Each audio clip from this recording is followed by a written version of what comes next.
지역의 이슈를 살펴보는 헬로 이슈 토크 시간입니다. 우리나라뿐만 아니라 전 세계적으로 환경 문제가 심화되고 있습니다. 전라남도 연안에는 해마다 약 2만 6천 톤의 해양 쓰레기가 발생하고 있다고 하는데요.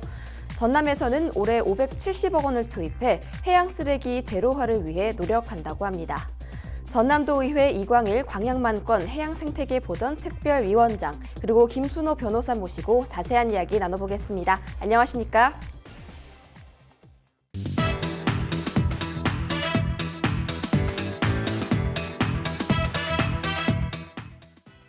네, 해마다 해양 쓰레기 문제는 심화되고 있습니다. 전남을 포함한 우리나라의 해양 쓰레기 현황은 어떻게 됩니까? 2018년 해양수산부에서 집계하는 해양 쓰레기 수거 실적 자료에 따르면은 2018년 총 9만 5천 톤 가량의 해양 쓰레기가 수거가 됐습니다. 그래서 이제 지자체별로 분석을 해보니까 전남 지역 해양 쓰레기 수거량이 3만 2천 톤 약, 그래서 이제 전체의 약 37%를 차지해서 1위를 차지했고요. 이어서 경남이 13% 정도, 제주가 13%, 그다음에 충남도 도 13% 가량 이렇게 돼 있는데 전남이 이전부터 5년간 매년 1위를 차지했습니다. 그래서 매년 이게 양이 늘어나고 있는데 사실 전남 지역이 좀 지리적인 특성이라든가 산업적인 특성이 있어서 이런 해양 쓰레기가 많이 발생하는 것 같습니다. 저희 전남 지역은 이제 특히 섬이 많거든요. 유인도서, 전국에 있는 유인도서의 약 한 60% 가량이 전남 지역에 분포를 하고 있어서 유인도서에서 발생하는 쓰레기가 또 해양으로 유입이 될 수가 있고, 그리고 또 해안선 길이가 굉장히 깁니다. 이게 전국 해안선 길이의 뭐 45% 정도라고 하는데 해안선 구조가 복잡하다 보니까 이 해안선에서 발생하는 쓰레기 단위 면적당 쓰레기가 사실은 육지에서 발생하는 쓰레기의 4배 가량이 발생한다고 하거든요. 그래서 이 해안선이 또 길다 보니까 그런 쓰레기들이 많이 발생하고 이게 이제 유입되는 경우가 좀 많이 있는 것 같습니다. 그리고 특히 또 산업적으로 보면 전남 지역이 이제 해상 어로 활동이 많이 있습니다. 그래서 이제 폐어선, 폐어구 등 이런 또 그 해양 쓰레기들이 많이 발생하고 있는 상황입니다. 네, 전남의 지리적 특성과 또 산업에 따른 쓰레기 현황을 말씀해 주셨는데요. 그런데 해양 쓰레기가 발생하는 원인이 단순해 보이지는 않습니다. 도대체 해양 쓰레기가 발생하는 원인은 무엇입니까? 먼저 답변에 앞서서 코로나19로 우리 도민들이 많이 어려움을 겪고 있습니다. 먼저 위로의 말씀을 드리고 하루빨리 코로나가 해제가 돼서 희망을 갖는 도민들이 되기를 기원합니다. 그 해양 쓰레기 주요 발생 원인을 분석해 보면요, 우리나라 버려진 생활 쓰레기가 강과 하천을 통해서 유입되는 육지 긴 유입량이 약 65% 이상 추정되고요. 나머지는 폐어구하고 선박 생활 쓰레기, 폐부자 같은 해상 긴 유입량이 35%를 차지하고 있다고 저희들은 파악을 하고 있습니다. 그중 쓰레기 발생량의 46%를 수거한다고 우리 해양수산부는 밝히고 있고요. 우리 전라남도는 2018년 전남도 해양 쓰레기 발생량 연구 영역 조사 결과를 보니까 전남의 연 평균 해양 쓰레기는 2만 7천여 톤이 발생하는데 이 중 해상 긴 유입량이 약 51%, 외국 긴 유입량이 한 47%, 육상 기인이 한 2%로 발생 원인이 이렇게 다루고요. 전남의 경우에 발생량의 85%를 현재 수거하고 있는 중이긴 합니다. 그런데 최근 미세 플라스틱, 최근 생수와 섬유 유원재 등에서 발생하는 미세 플라스틱이 이슈가 되고 있는데요. 이게 해양 쓰레기의 주범이라고 합니다. 이에 대해서 설명해 주시죠.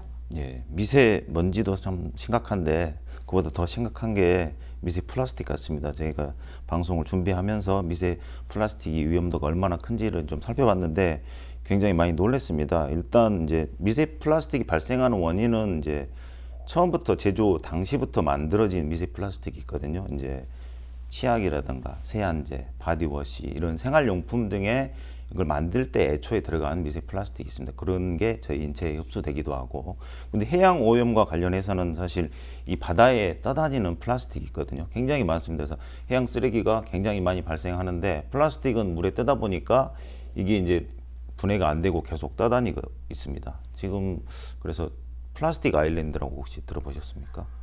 플라스틱으로 이루어진 섬인데 이게 해류를 따라서 이렇게 표류를 하는 섬인데 세계적으로 플라스틱 아일랜드 면적이 저희 대한민국의 한반도의 7배라고 합니다. 그래서 어마어마하게 거대한 섬들이 떠다니고 있는데요. 이 플라스틱이 뭐 잘 분해가 되지는 않는다고 하는데 장시간 햇빛에 노출되거나 이렇게 되면 이게 잘게 쪼개진다고 합니다. 그래서 이제 굉장히 작은 단위로 쪼개져서 이게 마이크로 비즈라고 하는데 0.001mm 이하 이렇게 돼서 이게 바닷물 속에 들어가서 바닷물에 생산되는 소금이라든가 이런 식품에 다 들어가 있다고 합니다. 그래서 저희가 먹는 소금도 사실은 미세 플라스틱이 들어가 있는 소금들이 있습니다. 그리고 이 이제 미세 플라스틱을 섭취하는 뭐 물고기라든가 이런 해양 생물들, 이 생물들에 있는 미세 플라스틱이 점점 이제 상위 포식자들한테 축적이 되고 이제 그걸 또 섭취하는 저희 사람들 몸에도 미세 플라스틱이 축적이 된다고 합니다. 그래서 저희가 일주일에 먹는 미세 플라스틱 양이 일주일에 그 플라스틱 신용카드 한 장 있지 않습니까? 그 정도가 된다고 합니다. 저희 지금 현재 그 정도 섭취를 하고 있고 또 평생 그러면 얼마를 섭취하느냐 한 사람이 한 20kg 정도는 미세 플라스틱을 현재 섭취하고 있다고 합니다. 그래서 이제 당연히 인체에 이게 흡수가 되면 뭔가 안 좋은 영향을 끼치겠죠. 독성 물질이 이제 배출되고 한다고 합니다. 이제 어느 정도까지 영향을 미치느냐는 정확하게 나오지는 않았는데 인간의 뭐 수명에도 상당히 영향을 미칠 것으로 보입니다. 예. 네, 미세 플라스틱의 심각성에 대해서 설명을 해주셨습니다. 그런데 미세 플라스틱을 포함한 해양 쓰레기들로 환경 오염이 심각합니다. 그렇다면 해양 쓰레기로 인해 발생하는 문제점은 무엇인가요? 예, 전 세계 해양 쓰레기 80%는 플라스틱으로 추정을 하고 있습니다. 플라스틱이 약 500년이 지나야 이게 소멸되기 때문에 장기간 해양 오염을 유발하게 되죠. 그래서 해양 쓰레기는 강, 하천, 해안가, 선박, 어업활동, 외국 유입 등에서 발생 원인이 다양하고요. 또 바람 부는 또 계절풍, 또 조류 등에 따라서 광역적으로 이동하기 때문에 처리하기가 매우 어려운 실정입니다. 그래서 해양 쓰레기 대부분을 차지하는 플라스틱은 해양 생물의 생명을 위협하는 것은 물론이고요. 미세 플라스틱은 인간에게도 잠재적인 위험 요소가 될 수 있다는 우려가 제기되고 있는 실정입니다. 최근 폐사한 바닥 거북이를 들으셨을 겁니다. 바닥 거북 등에서 플라스틱이 발견되는 등 생태계를 교란하고 있고 경제적 손실과 함께 해양 사고 등을 유발하고 있습니다. 해양 쓰레기 대부분은 지자체가 인력 수거에 의존하고 있는데 어촌의 노령 인구 증가로 인구 감소로 수거에 어려움이 있고요. 무인도와 소규모 유인 도시의 경우에 선박 접근이 어려워서 수거하고 운반하는데 좀 한계가 있어요. 그리고 수거된 해양 쓰레기는 폐기물 처리업에 위탁을 처리하고 있는데 염분과 이물질 등으로 처리 비용이 육상 쓰레기에 비해서 2배에서 한 7배 정도까지 이게 예산이 많이 소요가 됩니다. 그래서 해양 쓰레기 수거 처리는 연안 지자체에서 수행하고 있어서 지방재정 부담이 크고요, 심각하고요.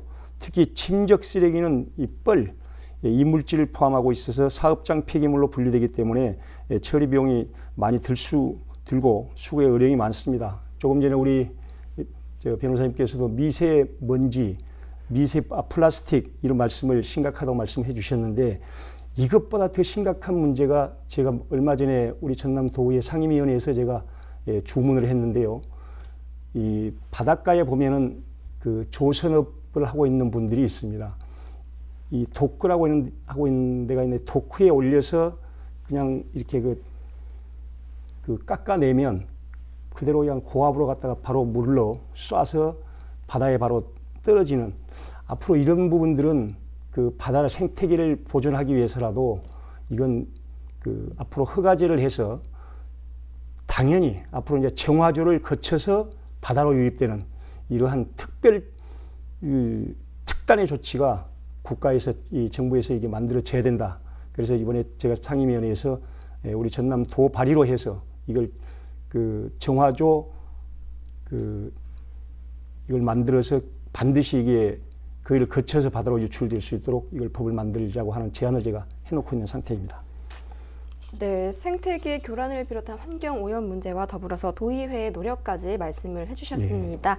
그런데 신안 자은도에서는 우리나라 쓰레기뿐만 아니라 일본이나 중국에서 건네온 쓰레기가 상당하다고 합니다. 따라서 전남은 돈을 주고 쓰레기를 사는 상황에 처했다고 하는데요. 이런 해양 쓰레기로 인한 부작용 사례가 있습니까? 예, 그러니까 이제 해양 쓰레기 발생 원인을 아까 이제 육지에서 유입되는 게 많다고 했는데 또 이제 뭐 다른 원인으로 분석을 해보면 이 전남도 같은 경우에 어떤 분석이 있냐면 절반 정도는 조류를 타고 해외에서 온 쓰레기고 절반 정도는 우리 이제 전남에서 발생하는 그 어로 활동으로 인한 쓰레기 그리고 육상에서 발생하는 쓰레기가 뭐 한 2% 정도 이렇게 된 분석이 있거든요. 사실 그런 걸로 보면은 저희 전라남도 연안에서 발생한 쓰레기들이 조류를 타고 그 일본이나 중국에서 특히 중국산 이 쓰레기들이 많이 오고 있습니다. 그래서 지금 그 자원도의 사진을 보니까 굉장히 몸살을 앓고 있습니다. 이 국내에서 발생한 쓰레기도 있지만 해외에서 발생하는 쓰레기를 뭐 해외에서 투기를 했거나 아니면 해안가에 있던 게 조류를 타고 와서 이렇게 오염이 되는 상황까지 있고요. 그래서 이제 사실은 해양 오염에 관한 것은 지자체가 지금 수거를 전적으로 책임을 지고 있는데 이게 발생 원인이나 이런 거를 뭐 수거해야 될 책임이나 이런 걸 봤을 때 지자체가 전적으로 부담할 것은 아니고 중앙 정부에서 나서서 좀 이게 수거를 해야 되는 면도 있고 사실 국제적인 연대가 필요해서 각 나라도 이렇게 자기 나라의 그 오염 물질이 다른 나라로 퍼지지 않도록 뭐 협약 등을 통해서 노력을 해야 될 것 같습니다. 그럼 지금 이제 자원도에 있는 해양 쓰레기는 이제 해외에서 유입되는 게 많이 있는데 저희가 쓰레기를 산다는 것은 기존에 이제 해양 쓰레기가 잘 발생을 하면 수거가 잘 안 되기 때문에 왜냐하면 이렇게 묻히거나 부표 같은 것을 그냥 버려둡니다. 뭐 어구 나와서는 이렇게 폐 그물이나 이런 거를 그냥 하다가 좀 못 쓰게 망가진다거나 더 이상 사용하지 않게 되면 그냥 버리는 경우가 많았거든요. 그래서 이제 해양 쓰레기가 수거되지 않고 그대로 바다에 있거나 가라앉는 경우가 많기 때문에 그걸 회수하기 위해서 지자체에서 수거 방안으로서 이렇게 얼마를 가져오면은 뭐 리터당 얼마씩 주고 하는 구매 사업의 하나의 일환으로 돼 있었거든요. 이제 지금 이제 저희 전남도에서는 기존에 이런 사업을 해왔었고 거기에서 뿐만 아니라 아까 얘기했던 것처럼 이제 바다에 묻혀 있는 그 쓰레기를 수거하는 작업 그리고 그 수거한 쓰레기를 처리하기 위해서 뭐 이제 물로 씻어서 다시 이제 폐기물 가공 업체에 다시 처리하는 이런 작업들을 위해서 지금 국비를 상당히 요청한 상황입니다. 예. 네, 지자체뿐만 아니라 정부의 노력도 더 나아가서 주변국과의 협력까지 말씀을 해주셨는데요. 네. 그렇다면 전라남도에서는 이를 위해서 어떤 대책을 세우시고 계신가요? 언론을 통해서 여러분들이 많이 보셨을 겁니다만 우리 전남도에서는 깨끗한 전남바다 조성 목적으로 570억 원 예산을 세워서 김영록 지사님 들어오셔서 블루 이코노미 프로젝트인 해양 쓰레기 제로화 사업을 추진을 하고 있습니다. 현재 올해 예산만도 572억 원이나 됩니다. 앞으로의 방향은 예방 중심의 해양 쓰레기 관리 정책 방향으로 추진을 하고 어민이 스스로 참여하는 해양 쓰레기 관리로 어민 공감대를 확대해 나가야 된다고 봅니다. 이를 위해서 해양 쓰레기 발생량을 최소화하고 수거 방법을 개선할 계획이라는 말씀도 드리고요. 또한 수거 처리 기반 시설을 확충하고 재활용이 가능한 해양 쓰레기는 자원화하고 민간단체 활동의 지원을 적극 확대를 해서 유관기관의 협력사업 등을 추진할 계획입니다. 이런 더 쉽게 말하면 육지는 폐기물 처리 업체에다가 위탁을 주는데 우리 해양은 그때그때마다 이렇게 하고 있어요. 그래서 이걸 전문 폐기물 처리 해양 쓰레기 폐기물 처리업을 우리 국가가 이걸 만들어서 위탁을 줘야 됩니다. 그래야 이게 해결이 되지. 지금 방금 우리 변호사님께도 말씀하셨는데 이게 특단의 조치가 아니면 이건 매번 반복되는 해양 쓰레기 문제 때문에 어려움을 겪을 거라고 봅니다. 네, 전라남도의 노력도 더 나아가서 정부의 특단의 조치가 필요하다고 지적을 해주셨습니다. 네. 그런데 이 지자체에서만 노력해서 쉽게 해결된 문제는 아닌 것 같습니다. 어업인을 포함해서 도민들의 노력이 필요할 것 같은데 어떤 노력을 기울이면 좋을까요? 예, 그러니까 아까 말씀드린 바와 같이 지자체가 책임지기에는 너무 이게 무거운 주제입니다. 해양 오염이 그 한 지자체만 발생 원인이 있는 것도 아니고 전 국가적인 문제고 전 세계적인 문제에 유입되는 원인도 그렇기 때문에 뭐 중앙 정부가 나서야 되고 국제적인 연대도 필요하지만 또 이제 저희 도민들 입장에서는 사실은 이제 환경 문제에 대해서 굉장히 좀 인식을 좀 높여야 될 것 같습니다. 예전에는 이 육상에서 발생하는 환경 문제에 대해서도 상당히 인식이 별로 미비해서 쓰레기를 아무 데나 투기하고 이런 게 굉장히 많았습니다. 하지만 최근 들어서 이렇게 환경 사범들을 뭐 사법 처리한다던가 뭐 행정 처분을 한다던가 이런 게 많이 강화되어서 뭐 폐기물 처리 업자나 이런 분들이 육상에서는 이제 그런 거를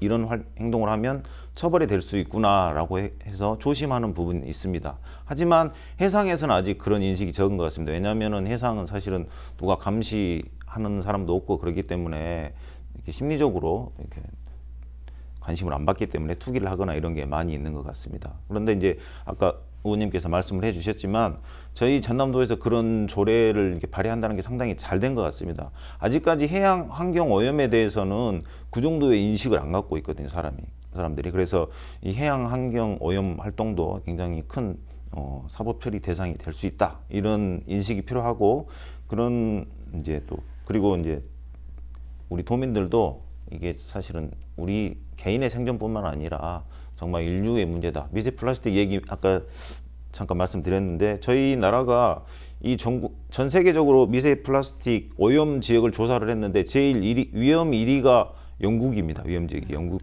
근처 해안이었는데 2위하고 3위가 저희 나라입니다. 2위가 인천, 3위가 울산 이쪽 낙동강 쪽이고 그리고 하여튼 그래서 그 수치도 굉장히 높거든요. 그래서 이제 이 해양 오염으로 인한 피해가 다른 데 가는 게 아니라 이 피해가 나한테 온다는 인식을 가지고 뭐 일회용품 좀 사용을 자제한다던가 하는 이 환경 운동에 적극 동참할 필요가 있는 것 같습니다.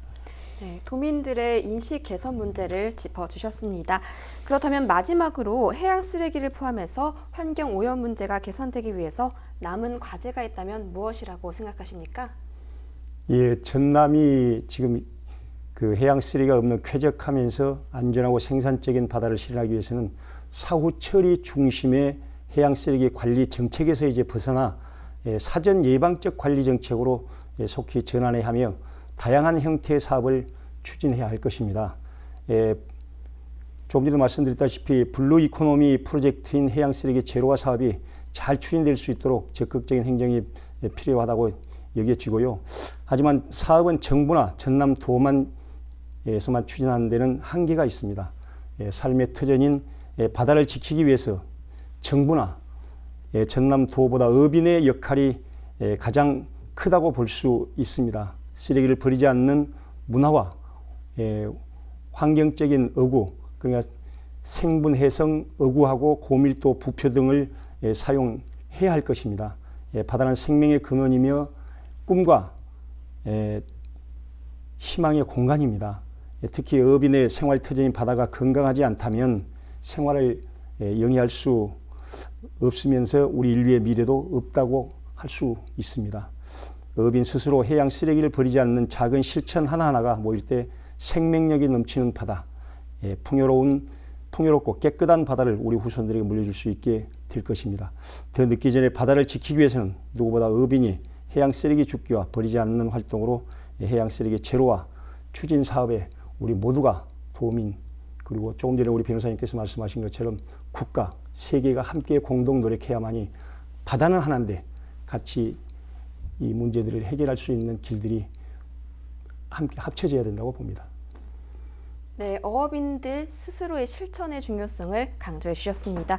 김순호 변호사님께서는 어떻게 생각하십니까? 예, 의원님이 좋은 말씀 많이 해주셨는데 한 가지 첨언드리자면 이제 지자체나 국가에서 이 사업을 할 때 사실은 그 관주도적으로 하는 게 아니라 이 어업인들과 주민, 이 도민들의 적극적인 참여가 함께하는 그런 사업을 구상해서 다 같이 해양 쓰레기 문제를 좀 해결하는 방안을 모색했으면 좋겠습니다. 네, 우리 모두에 노력해야 한다 이렇게 말씀을 해주셨습니다. 그럼 오늘 말씀 여기까지 듣도록 하겠습니다. 감사합니다. 바다는 천혜의 자원이며 누군가에게는 생활의 터전입니다. 지자체의 체계적인 대책과 어업인의 노력으로 깨끗한 바다를 만들고 지켜낼 수 있길 바라겠습니다. 지금까지 헬로 이슈토크였습니다.